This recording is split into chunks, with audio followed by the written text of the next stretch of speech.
just a little bit about myself before I get into this. For those of you who don't know me, Nikki Shearer-Byrne is my name, as it says here somewhere.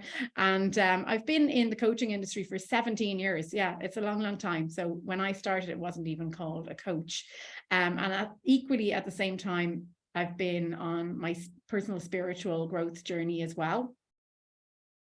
What I do and the work that I do, this is my job. This has been my job for the last 17 years. I call on mostly the 3 principles. You don't need to go looking these up, but I will share with you what those 3 principles are in a little while if you've never heard of them. And even for those of you who have, it's always worth reminding ourselves. On law of attraction, which I'm sure you've all heard of. It's been made famous by The Secret and lots of other things, and Abraham Hicks, Esther Hicks, that kind of thing. And just on spirituality and our true nature in general. And over the last 5 years, I suppose, the last 3 years mainly, well, no, even more, 7 years ago, I came to live on this island, Fuerteventura, from Dublin, something that I created, a dream that I had always wanted. I came with my then fiance, who I had a baby with. We're now separated, but we live in the same town.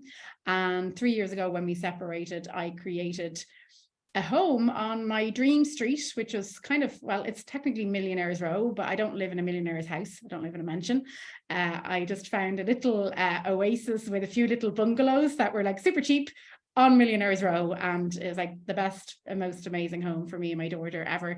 And it happened all during the worst crisis of my life, like going through a divorce. My divorce was not easy. It was like spanning 3 countries, and it involved all sorts of paperwork and legal things and all sorts of stuff that are still going on to this day. So it was quite stressful at the time. And on top of that, becoming a single mum literally overnight, and having to, you know, just I lost everything that I owned at the time as well, and just starting afresh. My business, this version of it, was 1 month old. So I basically did that with a credit card. And somehow my dream house appeared. My daughter's name is Stella Kaya, which actually means Star of the Sea. And out of 30 houses that I went to see on one particular day, I was under a lot of pressure to find somewhere to live for me, my little girl, walking up and down the street with a rickety old pram that somebody had given me. That's a stroller if you live in the States. And I literally couldn't find anywhere to live. And this one house stood up, and the name of it was Estrella del Mar, which also means Star of the Sea. So it was the same name as my daughter. And I went in to see the house, and, you know, I believe in signs. And that's where we're going to bring Kate in a little bit here, because Kate is, as I said, she's a medium and a spiritual psychologist. She actually has a degree in psychology, and she's actually helped me for the last number of years. We've actually helped each other, haven't we, Kate? So we've been friends for the last few years, and we started off as she became my client, and then I became her client. She helped me with the passing of my father and lots of other spiritual things, helping me to see signs, helping me connect to my loved ones, helping me connect to source. And then Kate equally was having help with her business from me. But I'm going to explain a little bit about that too, because how I help people is not necessarily through, you know, in business, I don't necessarily help people with marketing and all that. I used to do all of that kind of stuff, but it's really helping you. And this is what will help you here today, to see where your experience of life is coming from. So I'm going to talk a little bit about that. Okay. And what my hope for you all today is just to help you to see how everything that you need to create is here within you right now. So when we call this your heavenly life, or heaven on earth, right? It is less of a place that's out there, or anything at all that we need is not out there, right? Anything that we desire is not out there. We think it is, because this is how the world looks around us. But really, it's everything that we desire is in here within us. And we are already it. We already have it. We already have a little piece of it within us. And all we really actually have to do is understand how we operate as humans. And that's every single human being on this planet. And that is that there are 8 billion people on the planet, and each of us are having a different experience of life based on what we are thinking. It's as simple as that. There really is no more to it. So one of the greatest, I think, examples of this was the pandemic. the lockdowns, if everybody can remember that, I'm sure you can. And, you know, there were 8 billion people all going through the same experience on this planet at the same time. And yet we had stories coming back where one person thought that the virus was a conspiracy theory and it didn't exist. And another person really was so scared about it that they were like, you know, really, really petrified to go outside or to do anything in case they would catch it and die. And then the lockdowns equally, some people were, you know, really having a bad experience of that and feeling very trapped inside their homes. And other people were sharing how it had changed their lives for the positive because they no longer had to commute or be in the rat race. And they were now able to stay at home with their children and cook and get healthy.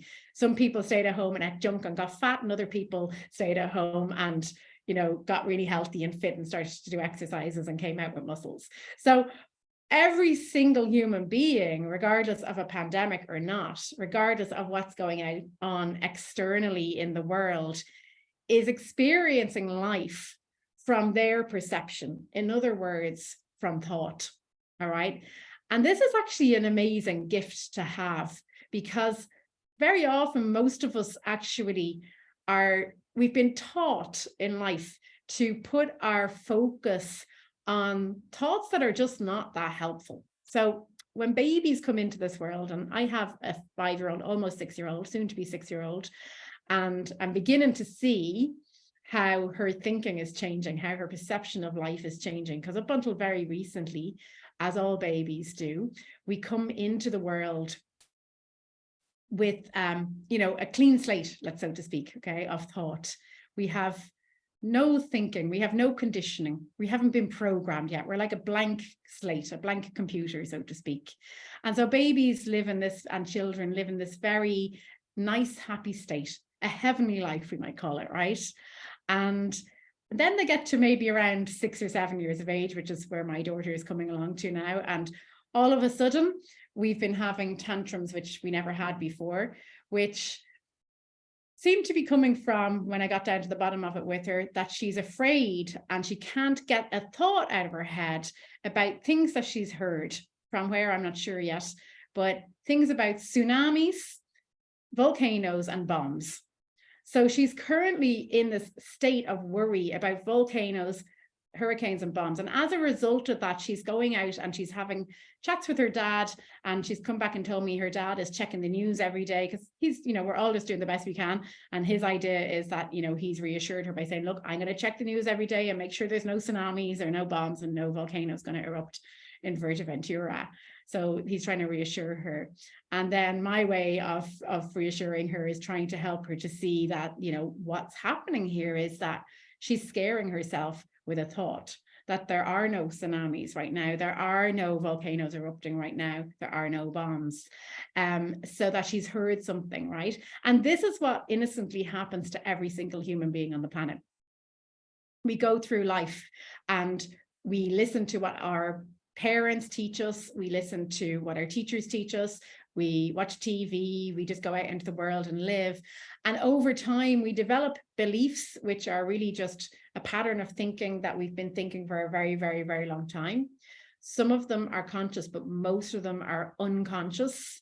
And we take those forward into our lives. Now, the how it manifested in my daughter was a constant tantrum kind of fit over the weekend, which was just really crazy and just very difficult for me to deal with, because I'd never dealt with it before, and took up the whole weekend. But how it works, how it usually happens with us adults is that we get into fear. We get into fear of sometimes taking action where we don't take action at all. We just sort of get into that bunny rabbit in headlamps kind of fear mode, and nothing evolves from there. We don't create what we really desire in our lives. We're too afraid to take action. Another thing that can happen from fear is that we can, you know, in the same way as my daughter taking tantrums, it can manifest in us taking action, but taking action from that fear. So we're kind of doing, you know, not the wrong things, because I don't like to call it right or wrong, but we're kind of not acting in the best way that we could. We make decisions that are not our best decisions ever when we're operating from a place of fear. And that can cause problems for us. It can cause repercussions. It can cause consequences. It can slow down our journeys to whatever we want to create. And sometimes we get there, but it can also feel like it's a struggle. So if anybody here is feeling like they're constantly struggling to just, feel better even, or to create what you want to create, okay? The other thing that comes from this habit that most of us are in, which again, we've just been conditioned in society to be here, of living in, more of a state of a misuse of thought, what we call a misuse of thought, like fearful thinking, thinking that's looking more at the problem and less at the solution, right? Thinking that's taking us out of this present moment. Another thing that can happen around that is that we just, it affects our health. It affects our mood. It keeps us in lower states of consciousness. It keeps us in lower moods. It causes us to have chronic illnesses. It causes us to not be very nice people.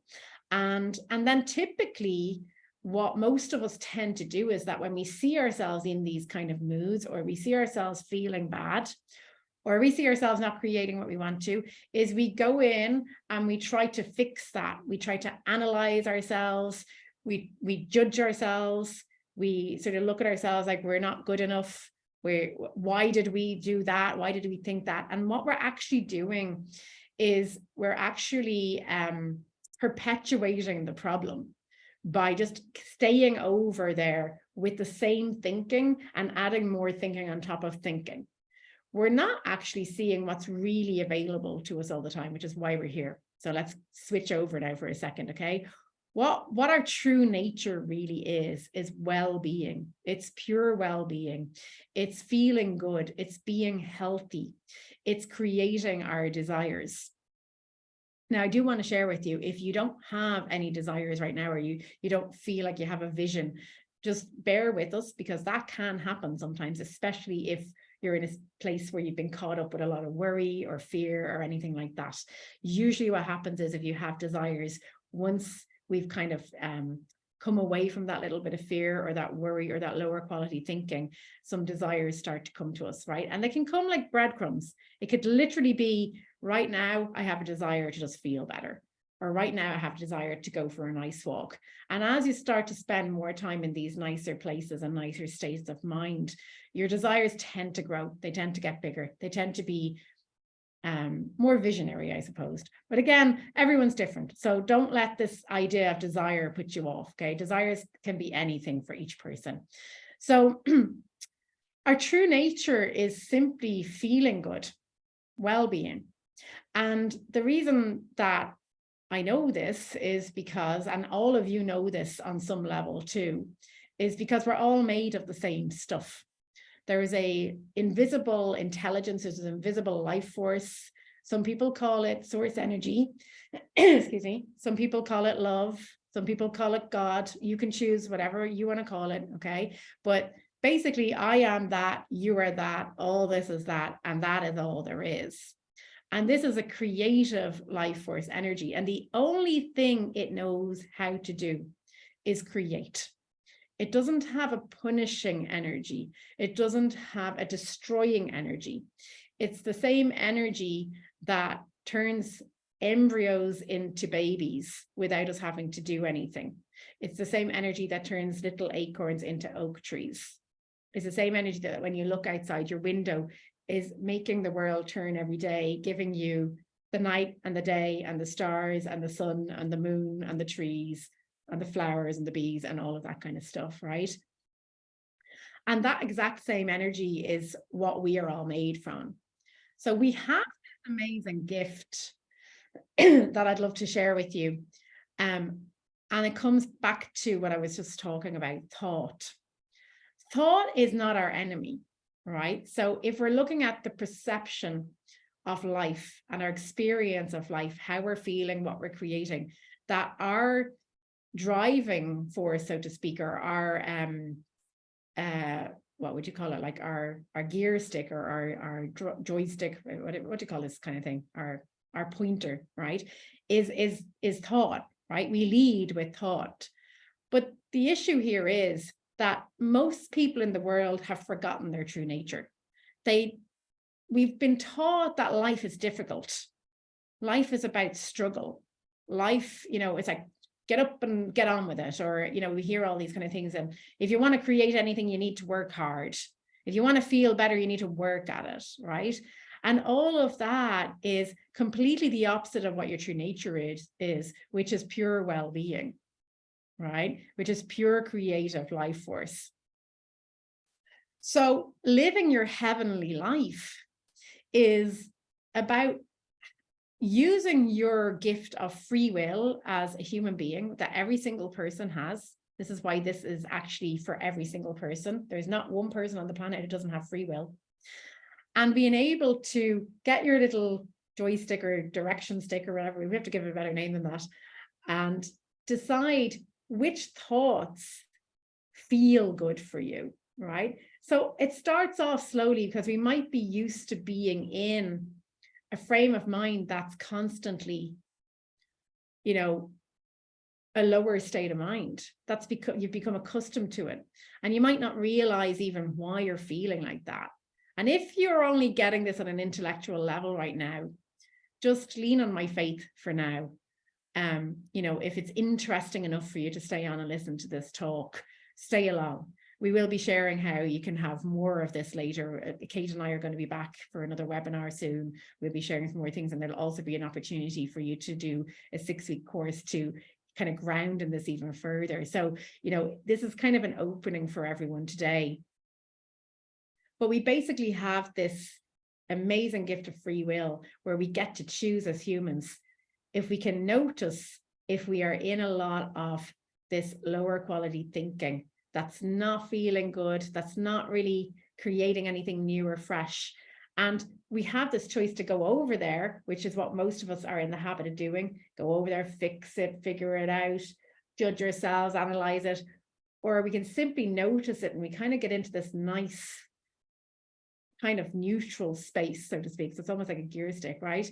And then we can start feeling other feelings where we get better, nicer, intelligent thoughts. Like my little daughter yesterday, when I was saying to her, what are these thoughts about bombs and hurricanes? And, they're just thoughts. And then I switched it and I said, let's talk about your birthday party coming up. And then suddenly she's smiling, going, oh yeah, my birthday party. And then I brought her attention back. I said, do you see how you feel better now? Yeah. She said, why is that? I said, because I'm talking about my birthday party. I said, but you're thinking about your birthday party. So there are nicer things. And it's not that you have to go and replace one thought with another, right? Because even that's effort, right? So even things like affirmations and all of this kind of stuff is effort, right?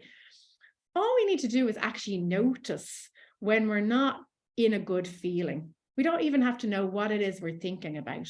But over the years, 17 years or so that I've been operating from this understanding and then getting like even more of a grounding with the 3 principles in it in the last 9 years, what I've seen is that over time, it's just a habit. We are all just in a habit of going in the direction of this unhelpful thinking.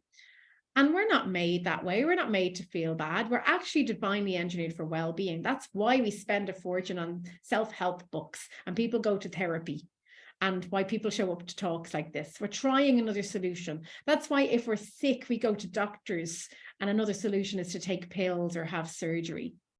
But we are actually designed for well-being already. We've just forgotten this. And if you put your hand on a hot stove, you're not going to stand there and think, will I take it off or will I leave it on?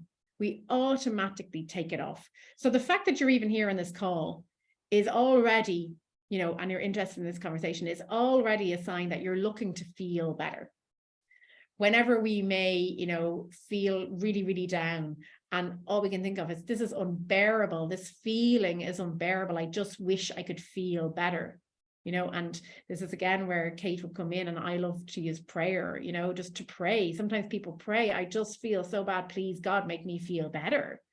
This is again our divine need, our engineering to just want to feel better.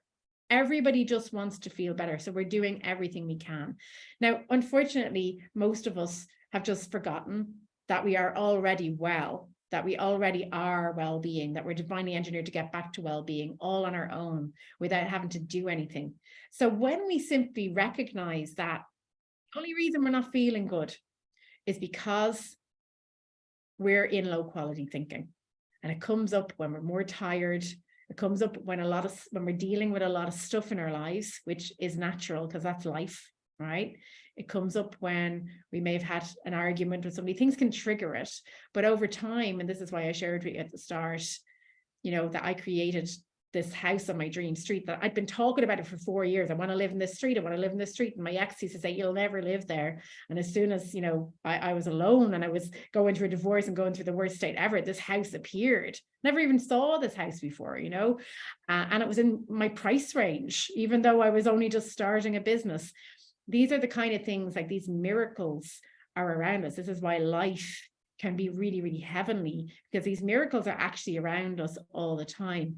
But we don't see them because we're very busy in our own personal thinking, in these low quality thinkings, in these stories and dramas that are very intriguing to most of us. So when we simply notice them, what happens is a beautiful thing. We get a little bit of space. We just notice, wow, I don't feel good. And if you're just open to just the idea of the next time that you don't feel so good, just sort of think, well, I'm probably just thinking a lot of low quality thinking. And you might know what that thinking is, and you might not.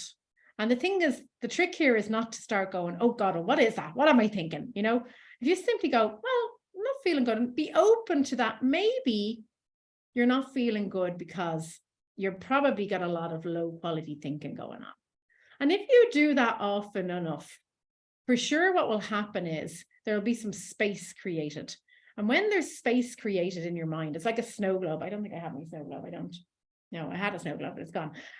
My daughter moves everything. So, you know, it's like a snow globe in your brain when you just notice that there's what's going around and around and around, and you just notice. And the cool thing is that the feelings you're having, the uncomfortable feelings, they could come in the form of not sleeping at night, snapping at people, getting out of your routine, not eating as healthy as you normally do, maybe not eating regular meals or not cooking. It could come in the form of pain in your body, like aches and pains, headaches. My stomach bloats when I get anxious. I know that. There are lots of different indicators that normally we're looking at and thinking, oh my God, I don't like this feeling. But if we can look at those feelings instead as what I call love letters from God, it's actually telling you one thing and one thing only. It's telling you that you've kind of just dropped off from who you really are. You've just got a little sidetracked from your true nature. Your thinking has brought you in a direction that's not actually your true nature. It's caused you to forget who you really are. And every one of you here, whether you've been in this conversation before around the 3 principles or not, have been in this position before, and you've all also had equally heavenly experiences where you've maybe been sat down on a beach or in a nice place and you're just nice and calm and you're just watching and you realize that you're just feeling so good. And when you're in those kind of states and you're just in the present moment, what it means to be present is you're just not using your personal thinking in a way that's not useful. You're just present. And what's coming through might be no thought at all. You're just present and looking at the scenery and all of that kind of stuff, and it's happening quite naturally. Or you might, in these kind of circumstances as well, get what some people call a download, or what I call wisdom, or just simply a more intelligent, fresh thought. It's something new that you've never had before. It comes from the creative life force that comes in this moment. It's not the same thing you've been thinking over and over again that's caused you to repeat the same actions or inactions over and over again. That's caused you to stay stuck, not creating what you want to. So the key is simply noticing from the feeling you're having, these indicators, these not sleeping well, these snapping at the family, these feelings that don't feel good in your body, these headaches, and just be open to the idea that it's not that there's something wrong with you. And it's not to say don't go to doctors or anything like that. I'm not saying that. But if you start to notice these little, twinges or just actions that you're doing, and just play around with this a little bit and just start to notice that, it's interesting. You'll start to see it's interesting. Every time my stomach bloats out, I realize I've been caught up in a big story. And as soon as you notice, it creates that space. So it's like that snow globe where it settles down. And when there's space and there's no thinking going on or less thinking going on, you become present. And this is where wisdom can come through. This is where healing happens, where the body starts to heal itself. I also had 20 years of sciatica and 20 years of endometriosis, which in the last 5 years has just disappeared completely. Endometriosis is known as a hereditary incurable disease. My mother had it, my sister had it. It's hereditary. You can never cure it. And mine is gone. And I put it down to living in this way. So when you continuously, and as I've been doing over the last 9 years, notice when I'm in a lower state of mind, when I've been caught up with thinking, I start to hang out more in this present state, in this nicer feeling. So I tend to feel nice more of the time. And then every now and again, this not so nice feeling sneaks up, and I sometimes don't even realize I'm in it, because we believe everything that's going on in our heads. We really think our thinking is real. My daughter really thinks there's a bomb about to land or a tsunami about to land. All of us fall for this, right? And it just depends on the area of our lives, because sometimes it can be a blind spot and some things can have more of a hold over us than others. Very often with the people I'm dealing with, and I think it goes for everyone, money is a huge one. People worry about money all the time.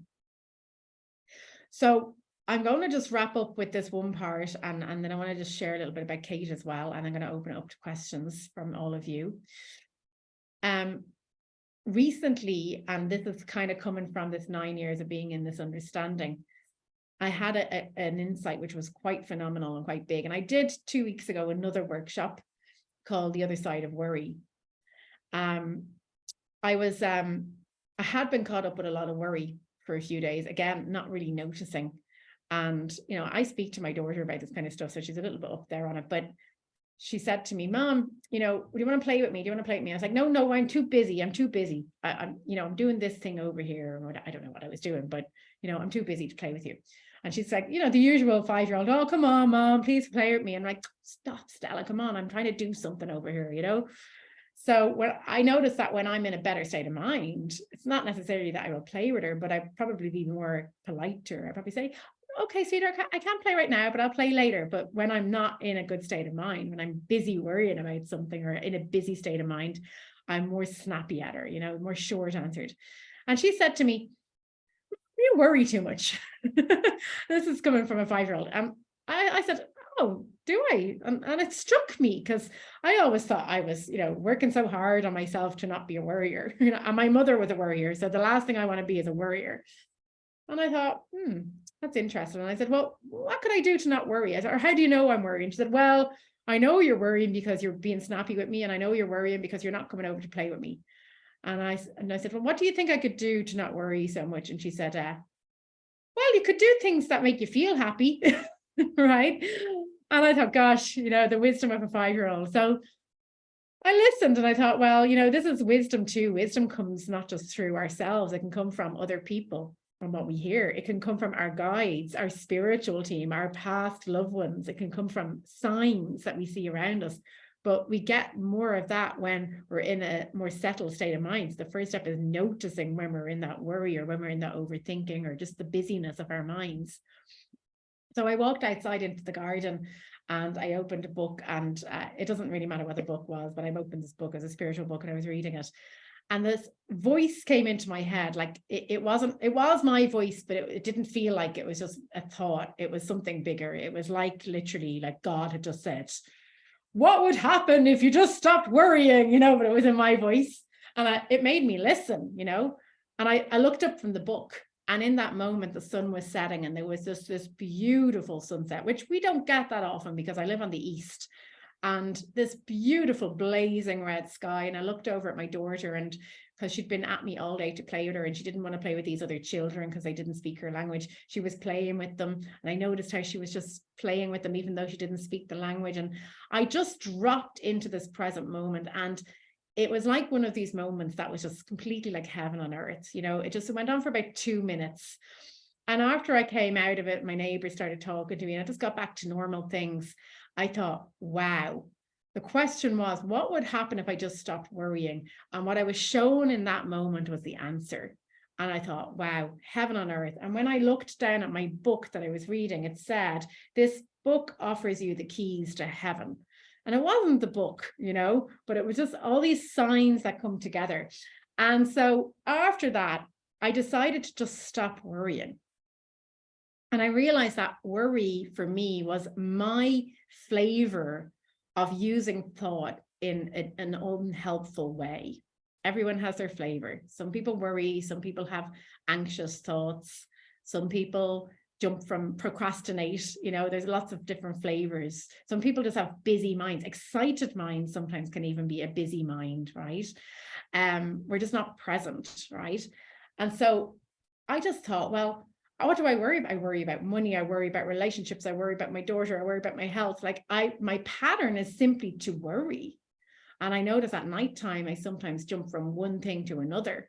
And it's not really about what I'm worrying about because they're just thoughts. It's just the fact that I worry. So collectively worrying was a thing. And I'm 46. So it's like, this was quite a big thing. So I just decided not to worry anymore. And the funny thing is that as soon as I decided not to worry anymore, life threw about 10 different problems at me all at one time over the last few weeks. And I don't know what would have happened if I hadn't made this decision not to worry anymore, but I do know that it was a far easier path to navigate. And, you know, I didn't die and nothing really bad happened in the end. I was able to just get through it. And every time I would catch myself worrying, which was just a lot of overthinking, I just remembered this beautiful heaven on earth experience. And so where I've gotten very used to hanging out now, and as I've gone through this understanding more and more and lived in this space more and more, I've seen how the insights become deeper. The messages I'm receiving, the signs I'm receiving have become bigger and stronger. My capacity to tolerate anything that's not a good feeling is just zero at this point. It's just like, you know, I was even joking with Kate during the week and said, I just block people now, you know, it's like, poof, no, I can't handle that anymore. I'm just not even there. I don't even want to be around this anymore. So that means that your alarm bell, you know, the putting your hand on the stove, your divine engineering for well-being, the indicators in your body, the lack of sleep, the feeling, not feeling good, becomes so much more less tolerant to you. So your, as I called it earlier on, your love letter from God is getting louder, and it's an invitation to get back to well-being. It's not, God is not punishing, right? Or love is not punishing, or life force is not punishing. It only can create. And so it is just inviting you. You know, we think, oh my God, I feel so bad that what can I do about it? It's simply an invitation to feel better. And when we notice, already life rushes into that space that's created and gives us exactly what we need to do. It gives us the steps. Now, the great thing, just the thing I'll add here is that when you choose which thoughts you want to focus on, and you start choosing to spend more time over with nice thoughts and just noticing the not so nice thoughts and just quietening them down. The law of attraction, which has been completely overcomplicated, in my opinion, by every single book and movie and everything out there. When you whittled it down to the simplest thing, the law of attraction is working all the time. It creates the messages and signals you give it. And our language, the way that we communicate, is through language, whatever that language is that you speak, English in this case.